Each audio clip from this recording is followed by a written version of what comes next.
ओम शांति। 5 सितंबर 2024 की मधुर महावाक्य। मीठे बच्चे, तुम्हें यहाँ प्रवृत्ति मार्ग का लाभ मिलता है, क्योंकि बाप दिल से कहते हैं मेरे बच्चे। बाप से वर्षा मिलता है, यह लाभ देहधारी गुरु नहीं दे सकते। प्रश्न: जिन बच्चों की बुद्धि में ज्ञान की धारणा है, शुरूढ़ बुद्धि है, उनकी निशानी क्या होगी? उत्तर: उन्हें दूसरों को सुनाने का शौक होगा।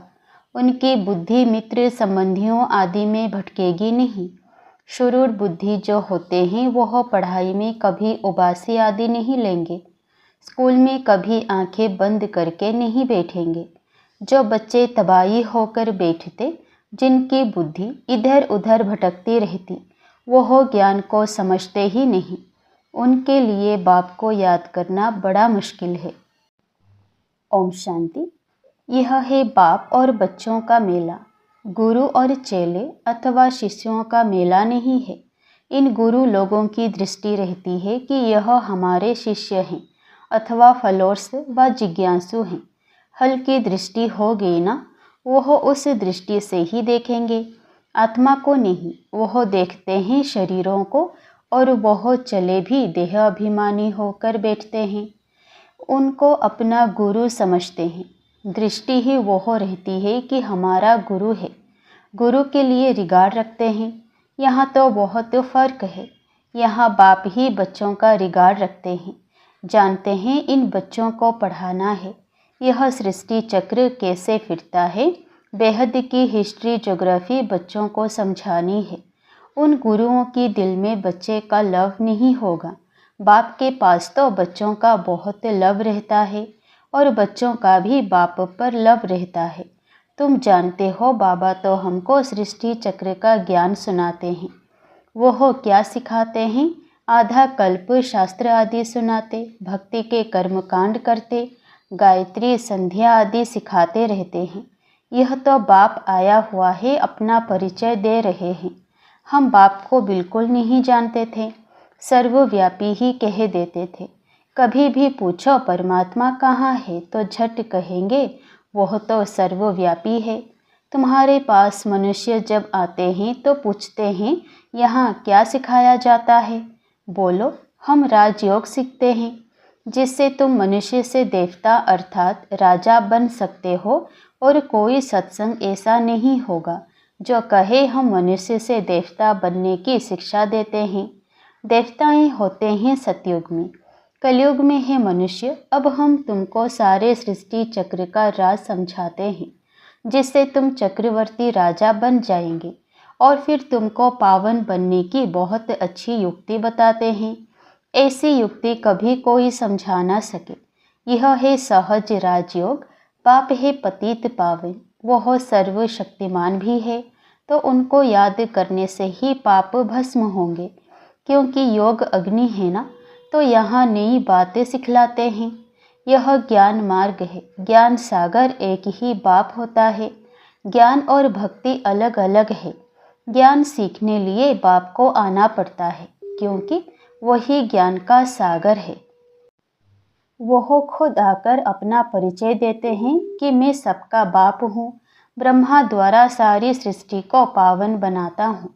पावन दुनिया है सतयुग, पतित दुनिया है कलयुग। तो सतयुग आदि, कलयुग अंत का यह है संगम युग। इनको लीप युग कहा जाता है। इसमें हम जंप मारते हैं। कहाँ? पुरानी दुनिया से नई दुनिया में जंप मारते हैं। वह तो सीढ़ी से आहिस्ते आहिस्ते नीचे उतरते आए। यहाँ तो हम छी दुनिया से नई दुनिया में एकदम जंप मारते हैं, सीधा चले जाते हैं ऊपर। पुरानी दुनिया को छोड़ हम नई दुनिया में जाते हैं। यह है बेहद की बात। बेहद की पुरानी दुनिया में ढेर मनुष्य हैं, नई दुनिया में तो बहुत थोड़े मनुष्य होते हैं, जिसको स्वर्ग कहा जाता है। वहाँ सब पवित्र रहते हैं। कलयुग में है सब अपवित्र। अपवित्र रावण बनाते हैं। यह तो सबको समझाते हैं कि तुम अब रावण राज्य अथवा पुरानी दुनिया में हो। असल में राम राज्य में थे, जिसको स्वर्ग कहा जाता था। फिर कैसे 84 का चक्र लगाकर नीचे गिरे हो, सो तो हम बता सकते हैं। जो अच्छे समझदार होंगे वह झट समझेंगे, जिसको बुद्धि में नहीं आएगा वह तो तबाही के मिसल इधर उधर देखते रहेंगे, अटेंशन से सुनेंगे नहीं। कहते हैं ना, तुम तो जैसे तबाही हो। सन्यासी लोग भी जब कथा बेट सुनाते हैं तो कोई झुटका खाते हैं या अटेंशन और तरफ रहता है, तो अचानक उनसे पूछते हैं क्या सुनाया। बाप भी सबको देखते रहते हैं, कोई तबाही तो नहीं बैठे हैं। अच्छे शुरूढ़ बच्चे जो होते हैं वो पढ़ाई में कभी उबासी यादें नहीं लेंगे। स्कूल में कभी कोई आंखें बंद करके बैठे, यह तो कायदा नहीं। कुछ भी ज्ञान को समझते नहीं। बाप को याद करना उन्हों के लिए बड़ा मुश्किल है, फिर पाप कैसे कटे। शुरूढ़ बुद्धि तो अच्छी रीति से धारण कर औरों को सुनाने का शौक रखते हैं। ज्ञान नहीं है तो बुद्धि मित्र संबंधियों के तरफ भटकती रहती है। यहाँ तो बाप कहते हैं और सब कुछ भूल जाना है, पिछाड़ी में कुछ भी याद ना आए। बाबा ने सन्यासियों आदि को देखा हुआ है जो पक्के ब्रह्म ज्ञानी होते हैं। सवेरे ऐसे बैठे बैठे ब्रह्म महतत्व को याद करते करते शरीर छोड़ देते हैं। उनके शांति का प्रवाह बहुत होता है। अब वह ब्रह्म में लीन तो हो ना सके, फिर भी माता के गर्भ से जन्म लेना पड़ता है। बाप ने समझाया है, वास्तव में महात्मा तो श्री कृष्ण को कहा जाता है। मनुष्य तो बिगर अर्थ समझे ऐसे ही कह देते हैं। बाप समझाते हैं, श्री कृष्ण है संपूर्ण निर्विकारी, परंतु उनको सन्यासी नहीं देवता कहा जाता है। सन्यासी कहना व देवता कहना उनका भी अर्थ है। यह देवता कैसे बना? सन्यासी से देवता बना। बेहद का सन्यास किया, फिर चले गए नई दुनिया में। वह तो हद का सन्यास करते हैं, बेहद में जा ना सके, हद में ही पुनर्जन्म लेना पड़े। विकार से बेहद का मालिक बन ना सके, राजा रानी कभी बन ना सके, क्योंकि उन्हों का धर्म ही अलग है। सन्यास धर्म देवी देवता धर्म नहीं है। बाप कहते हैं, मैं अधर्म विनाश कर देवी देवता धर्म की स्थापना करता हूँ। विकार भी अधर्म है ना, इसीलिए बाप कहते हैं इन सब का विनाश और एक आदि सनातन देवी देवता धर्म की स्थापना करने मुझे आना पड़ता है। भारत में जब सतयुग था तो एक ही धर्म था, वही धर्म फिर अधर्म बनता है। अब तुम फिर से आदि सनातन देवी देवता धर्म स्थापन कर रहे हो। जो जितना पुरुषार्थ करेंगे उतना ऊंच पद पाएंगे। अपने को आत्मा निश्चय करना है। भल गृहस्थ व्यवहार में रहो, उसमें भी जितना हो सके उठते बैठते यह पक्का करो। जैसे भक्त लोग सवेरे उठकर एकांत में बैठ माला जपते हैं। तुम तो सारे दिन का हिसाब निकालते हो। फलाने समय इतनी याद रही, सारे दिन में इतना समय याद रही, टोटल निकालते हो। वह तो सवेरे उठकर माला फेरते हैं। भल कोई सच्चे भक्त नहीं होते हैं। कईयों की बुद्धि तो बाहर कहाँ कहाँ भटकती रहती है। अभी तुम समझते हो भक्ति से फायदा कुछ भी नहीं मिलना है। यह तो है ज्ञान जिससे बहुत फायदा होता है। अभी तुम्हारी है चढ़ती कला। बाप घड़ी घड़ी कहते मनमना भव। गीता में भी अक्षर है, परंतु उसका अर्थ कोई भी सुना नहीं सकेंगे, जवाब देने आएगा ही नहीं। वास्तव में उसका अर्थ लिखा हुआ भी है। अपने को आत्मा समझ, देह के सब धर्म छोड़ मामेकम याद करो। भगवान उवाच है ना, परंतु उनकी बुद्धि में है श्री कृष्ण भगवान। वह तो देहधारी पुनर्जन्म में आने वाला है ना, उनको भगवान कैसे कह सकते हैं? तो सन्यासी आदि किसी की भी दृष्टि बाप और बच्चों की नहीं हो सकती है। भल गांधी जी को बापूजी कहते थे, परंतु बाप बच्चे का संबंध नहीं कहेंगे। वह तो फिर भी साकार हो गया ना। तुमको तो समझाया है, अपने को आत्मा समझो। इसमें जो बाप बैठा है वह है बेहद का बापूजी।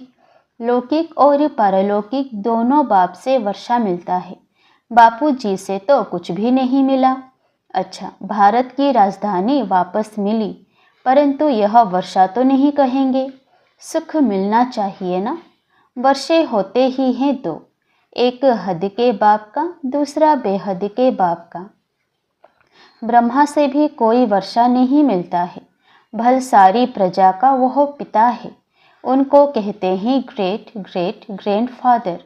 वह खुद कहते हैं मेरे से तुमको कुछ भी वर्षा नहीं मिलता, जबकि यह खुद कहते हैं मेरे से वर्षा नहीं मिल सकता। तो उस बापूजी से फिर क्या वर्षा मिल सकेगा? कुछ भी नहीं। अंग्रेज तो चले गए, अभी क्या है? भूख हड़ताल, पिकेटिंग, स्ट्राइक आदि होती रहती है।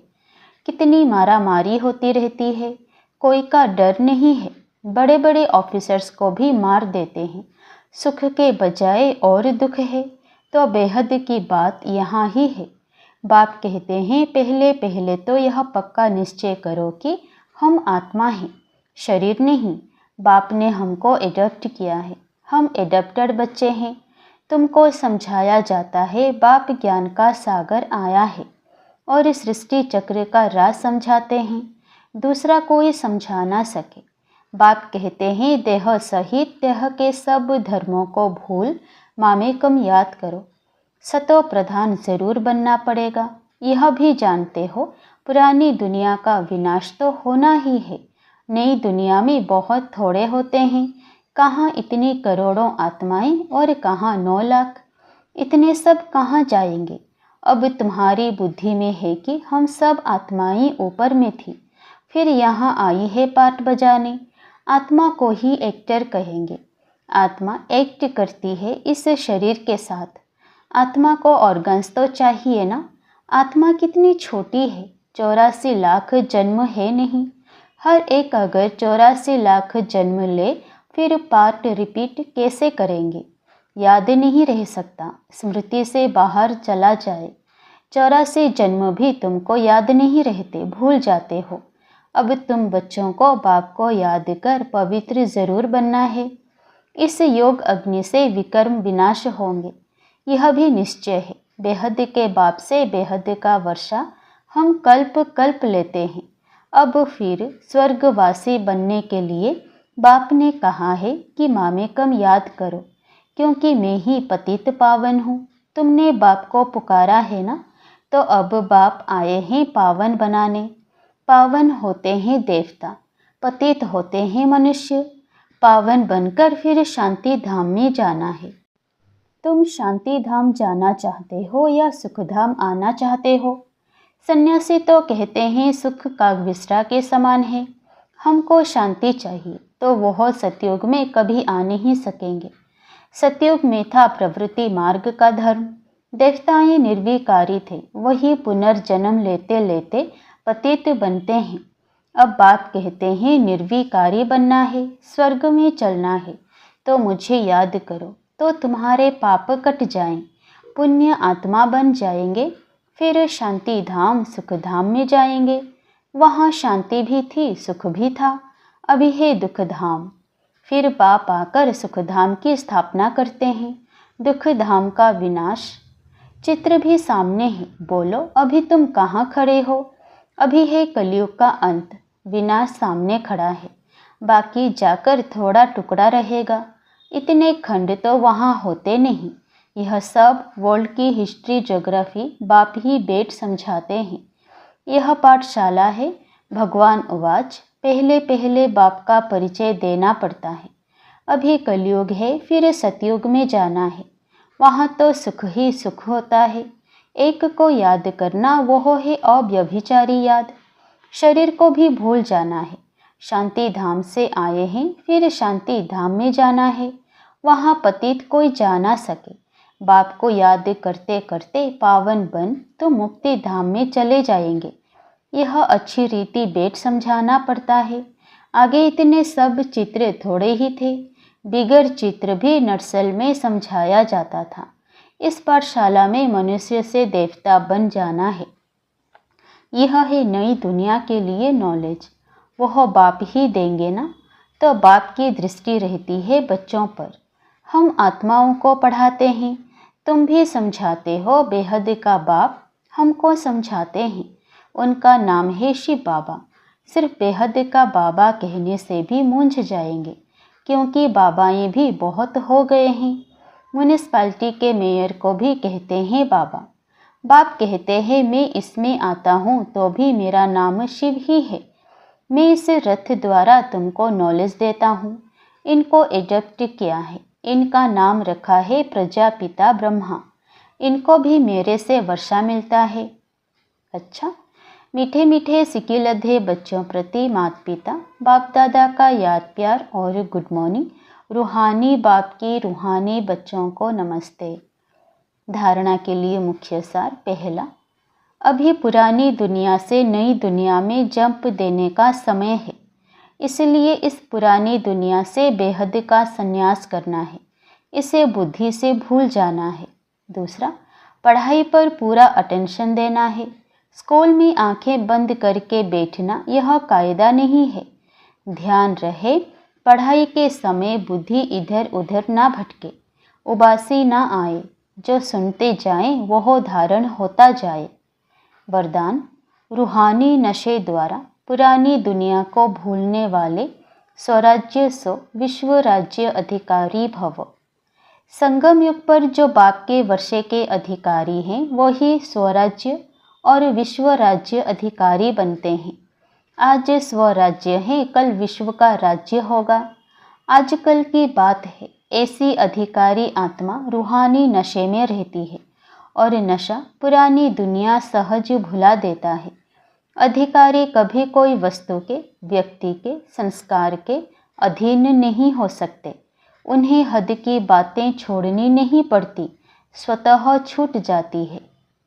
स्लोगन, हर सेकंड, हर श्वास, हर खजाने को सफल करने वाले ही सफलता मूर्त बनते हैं। हर सेकंड, हर श्वास, हर खजाने को सफल करने वाले ही सफलता मूर्त बनते हैं। अच्छा, ओम शांति।